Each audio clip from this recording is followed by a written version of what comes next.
Whirlpool refrigerator model WRB533CZJZ troubleshooting. Whirlpool's small space bottom freezer refrigerator helps make the most of every inch. Make room for tall items with flexible storage bins, and look forward to an organized freezer with a large freezer drawer. When you're away, optimize energy efficiency with auto hibernate mode. Troubleshooting. You may be experiencing Whirlpool refrigerator problems, like the freezer isn't freezing or some other temperature control issue. The answer may be as simple as the door is ajar or the defrost timer is malfunctioning. But you may have a more complicated problem, like the refrigerator runs constantly or is noisy. The good news is you've clicked over to the right place for understanding the problem and finding the right solution. Problem: refrigerator not cooling. Result: condenser coils are dirty. Solution: the condenser coils are usually located under the refrigerator. They dissipate heat as refrigerant passes through them. If the condenser coils are dirty, they won't dissipate the heat effectively.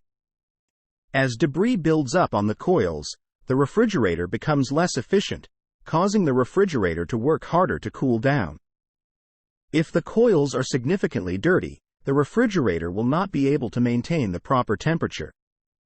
Check the condenser coils to determine if they are dirty. If the condenser coils are dirty, clean them. Problem: refrigerator not cooling. Result: condenser fan motor. Solution: the condenser fan motor draws air through the condenser coils and over the compressor. If the condenser fan motor is not working properly, the refrigerator won't cool properly. To determine if the fan motor is defective, first check the fan blade for obstructions. Next, try turning the fan motor blade by hand. If the blade does not spin freely, replace the condenser fan motor. If no obstructions are present and the fan blade spins freely, use a multimeter to test the fan motor for continuity. If the condenser fan motor does not have continuity, replace it. Problem: refrigerator not cooling. Result: evaporator fan motor. Solution: the evaporator fan motor draws air over the evaporator cooling coils and circulates it throughout the refrigerator and freezer compartments. Some refrigerators have more than one evaporator fan motor. On refrigerators with only one evaporator, the evaporator is located in the freezer compartment. If the evaporator fan is not working, it will not circulate the cold air to the refrigerator compartment. If this occurs, the freezer may still get cold, while the refrigerator will not get cold. To determine if the evaporator fan motor is defective, try turning the fan blade by hand. If the fan blade does not turn freely, replace the fan motor. Additionally, if the motor is unusually noisy, replace it. Finally, if the motor does not run at all, use a multimeter to test the motor windings for continuity. If the windings do not have continuity, replace the evaporator fan motor. Problem: refrigerator not cooling.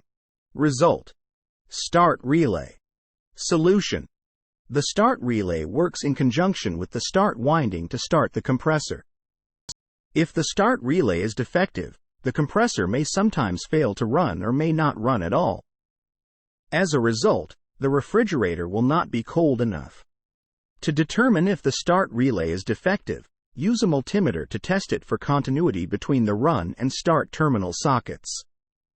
If the start relay does not have continuity between the run and start terminal sockets, replace it.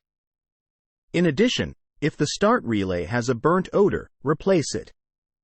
Problem: refrigerator not cooling. Result: temperature control thermostat. Solution: the temperature control thermostat directs voltage to the compressor, evaporator fan motor, and condenser fan motor if applicable. If the temperature control thermostat is not working properly, it may prevent the refrigerant system from running. To determine if the thermostat is defective, rotate the thermostat from the lowest setting to the highest setting and listen for a click. If the thermostat clicks, it is not likely defective. If the thermostat does not click, use a multimeter to test the thermostat for continuity. If the temperature control thermostat does not have continuity at any setting, replace it. Problem: refrigerator not cooling. Result: start capacitor. Solution: the start capacitor provides a boost of power to the compressor during startup. If the start capacitor isn't working, the compressor may not start. As a result, the refrigerator will not cool. To determine if the start capacitor is defective, test it with a multimeter. If the start capacitor is defective, replace it. Problem: refrigerator not cooling. Result: temperature control board. Solution: the temperature control board provides voltage to the compressor and fan motors. If the temperature control board is defective, it will stop sending voltage to the cooling system. However, this is not a common occurrence. Control boards are often misdiagnosed before replacing the control board. First, test all of the more commonly defective components. If none of the other components are defective, consider replacing the temperature control board. Problem: refrigerator not cooling. Result: thermistor. Solution: the thermistor monitors the refrigerator temperature and sends the temperature reading to the control board. The control board regulates power to the compressor and evaporator fan based on the thermistor readings. If the thermistor is defective, the compressor and evaporator fan may not run when necessary. As a result, the refrigerator will not be cold enough. To determine if the thermistor is defective, test it with a multimeter. The thermistor resistance should change in conjunction with the refrigerator temperature. If the thermistor resistance does not change, or the thermistor does not have continuity, replace the thermistor. Problem: refrigerator not cooling. Result: compressor. Solution: the compressor is a pump which compresses the refrigerant and circulates the refrigerant through the evaporator and condenser coils. If the compressor is not working, the refrigerator won't cool. However, this is rarely the case. Before replacing the compressor, first check all of the more commonly defective parts. If you have determined that all of the other components are working properly, check the compressor. Use a multimeter to test the continuity between the electrical pins on the side of the compressor. If there is an open circuit, the compressor is likely defective. If the compressor is defective, it must be replaced by a licensed technician. Problem: refrigerator not cooling. Result: main control board. Solution: the main control board might be defective. However, this is almost never the cause. Before replacing the main control board, test all of more commonly defective parts. If none of the other components are defective, consider replacing the main control board.